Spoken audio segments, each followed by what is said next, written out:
நம்ம ரெடி ஆயிட்டு இருக்கோம். அவங்கள பொறுத்த வரைக்கும் எஸ்ஆர் என்ன தெரியுங்களா, ஸ்டாலின் ஐடென்டிபிகேஷன் ரெஜிஸ்டர் ரெடி பண்ணி வச்சிருக்காங்க. யார் யாரெல்லாம் ஊர்ல இல்ல, யார் யாரெல்லாம் செத்து போயிட்டா, இதையும் மீறி ஒரு ரிஜிஸ்ட்ரேஷன் வச்சிருக்காங்க. கரெக்டா 4 மணிக்கு வருவாங்க. உசாரா இருங்க, 4 மணிக்கு தான் முக்கியம்.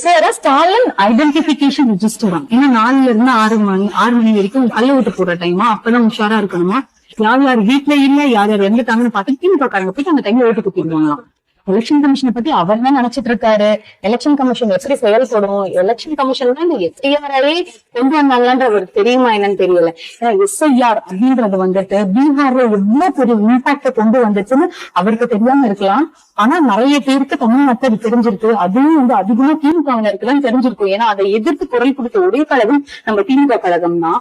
எஸ்ஐஆர்ல பாதி பேரை வந்துட்டு டெலிட் பண்ணிட்டாங்க. சோ அந்த மாதிரி ஒரு நிலைமை இங்க நம்ம தமிழ்நாட்டில் நடக்கக்கூடாதுன்றதுக்காக தான் திமுக இதுக்கு தனியா வந்துட்டு ஒர்க் பண்ணாங்க.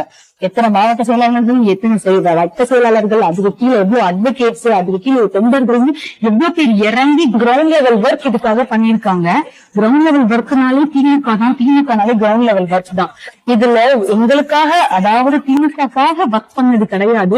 டிஎம்கே, ஏடிஎம்கே, பிஜேபி, என்டிகே, டிவிகேன்னு எல்லாருக்காகவும், அதாவது மக்களுக்காக. யாருக்கும் அவங்களுடைய ஓட்டுரிமை பறிப்போயிடக்கூடாது, இருக்கிறவங்களுக்கு அவங்க ஓட்டுரிமை வரணும். பீகார் மாதிரி நம்ம மாநிலம் ஆகிடக்கூடாதுன்றதுக்காக தான் இந்த எஸ்ஐஆர் இறங்கி கிரவுண்ட் லெவல் ஒர்க் பண்ணக்கூடியது.